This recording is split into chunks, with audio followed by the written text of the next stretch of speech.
Hey you, welcome back to Headline English. I'm your host Daniel, and along with Fabio, we are gonna talk about serious things today. We're gonna talk about resolutions, and we are also going to talk about ChatGPT, this new AI thing that everybody's talking about. And of course, we are not gonna miss out on that, right, Fabio? Welcome to Headline English. Hey everyone, nice to be back here. And let's get started with ChatGPT. I think, as you said, everyone is talking about that. And some people are kind of freaking out about how incredible it is. And I think when like even your mom talked to you about ChatGPT, this is showing that the thing is really, mainstream now, And to the point that, as we are going to see, educational institutions are getting concerned about ChatGPT, right? This is the headline here: use of ChatGPT raising eyebrows at higher education institutions. So before we can even discuss this news story, we have to understand the news headline, because there is an interesting expression here: raise eyebrows, right? Which is a hard word for me. Every time I look at eyebrows, I want to say eyebrows, but it's not brown. It's not the color. It's eyebrow. And this is a part of our face, right? This part of like sobrancelha or sombracelha. Some people also argue over that in Portuguese. So I am sobrancelha team. I don't know which side are you. My team is sobrancelha. I like the sobrancelha because there's a third party of the conversation. Okay. But well, here we have this expression, raise eyebrows, right? So what does that mean? Let's quickly have a look at that. So to raise eyebrows is to react with surprise or disapproval. So when you say that people at higher education institutions are raising eyebrows, they are surprised and they are not very happy about ChatGPT, because they are concerned that maybe they fear that people could use ChatGPT to cheat on tests or papers, essays, and this sort of things, right? And I think this is the real point about that, right? How do you feel about ChatGPT, first of all, like Daniel? As a teacher, I think it's amazing. I start to feel that I could create amazing classes with it. But I think that the expression raising eyebrows is very, very, very similar and explains really well how we feel if our students started to use it in order to do the tasks or the homeworks. Because, for example, you have a student that is in the A1 level and he brings you like a well-written text, and then you'd be surprised. And also you would disapprove it because you would be sad that the student didn't even try to do it on his own.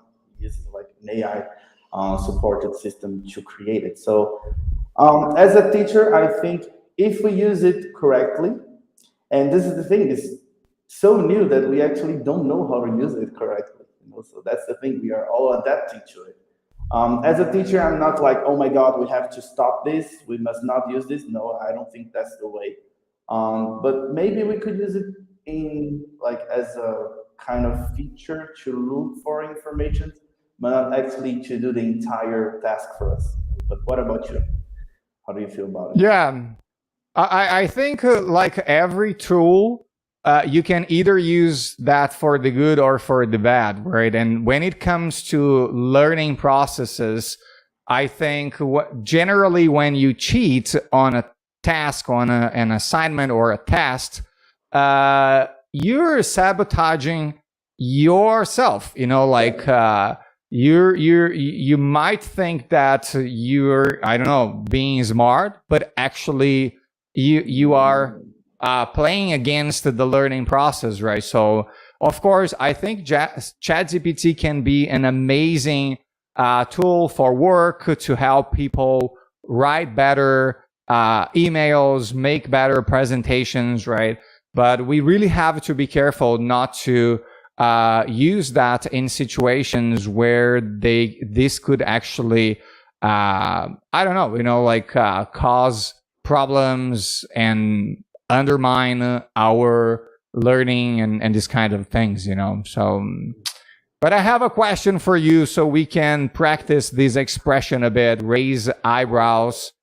So ChatGPT is making a lot of people raise their eyebrows right now because people are impressed, but also a little bit, I don't know, like afraid of it.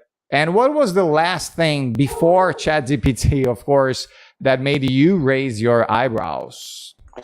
Talking about technology, I think that the last technology that made me raise my eyebrows was Pix. The technology of Pix, of like money transfer. I think it was almost like a revolution on the way we use money. And if you think about it, we barely use cash anymore. We always That's send the true. Pix to someone. I remember when it arrived and it was for free. Remember, we had to pay for TEDs and docs, and I was like, oh my god. Now we have this Yeah. technology where my students can pay me and I can pay people like that fast. That really raised my eyebrow. So that was like one technology that really stuck to me. Pix payments are really revolutionary. Yeah, right. And definitely, like credit card companies raised eyebrows when Pix arrived, in the sense that they disapproved of that. They were not very happy about that because it made it so much easier for people to make payments. Of course, I don't think Pix is like competing directly against credit cards, but I think a lot of people now use Pix more than credit or debit cards. Yeah. Okay, what good. about you? Tell me, what was the last thing that made you raise your eyebrows? Yeah. Well, I don't know. It is maybe last thing that made me raise eyebrows was Tinder, in the negative sense. I'm lucky, or I don't know, like I'm lucky to say that I have never had to use Tinder because I've been in a relationship for longer than Tinder arrived. So last time I was single, there was no Tinder. But the first time I heard of the concept, I was like, come on, like, is it really for real? Like, are people looking for partners that way? Like, nowadays I know lots of couples who actually met on Tinder and they have serious relationships. So I know it's not just about crazy stuff, but initially that was my reaction. I raised eyebrows to Tinder. That's fair enough. That's fair enough. Good. Well, so let's move on.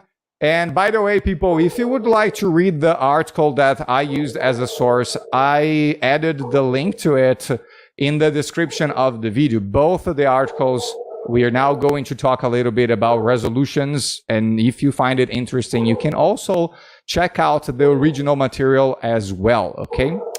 So let's get going. Yeah. Next topic now, Mr. Daniel, is resolutions. What exactly are we going to talk about regarding resolutions? Resolutions. That little thing that you've always thought that year, that the next year you're gonna chip it, you're gonna do it. So for me, it's always like going to the gym. I always have this resolution of like going to the gym, and I will go every weekday because I have this goal to achieve and all of that. So resolutions, it's what we call in Portuguese metas, especially the New Year resolution. When January 1st starts, and finally we have achieved February because January lasted longer, at least for me. And in the first month of the year, we always have like some sort of goals, and in English we call those goals resolutions.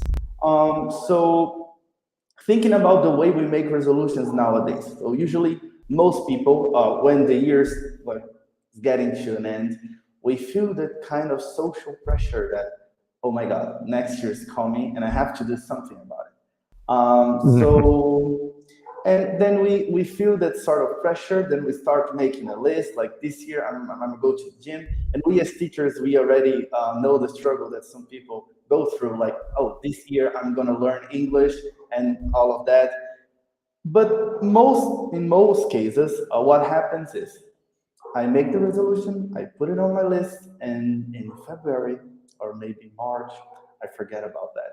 So Fabio, tell me, do you think is there a better way to make resolutions? Better way. Well, I have a tradition to start my classes every January when I come back from holidays. My first class with students is always about New Year's resolutions, and then we check back on the previous year's resolutions to see how many of the resolutions the students made were achieved. So it's no surprise that generally, sadly and unfortunately, more than half of the resolutions are not achieved, right? So I think it says a lot about us, about how we deal with resolutions. I don't know exactly a better way to make resolutions. I think it's interesting that we have this urge to make plans and to make resolutions at New Year. I don't know why, but I think it's a period when we ponder on our life and what we are doing of our life. But it is really hard to stick to our plan. So maybe you can shed some light on us with your article today. Yeah, that's why I'm here. So the article I'm bringing is called "A Greater Way to Make Resolutions," and it's based on a podcast. The podcast is named "Consider This" from NPR, and the writer Faith Hill was invited to talk about it because she's known as a person who always achieves her resolutions.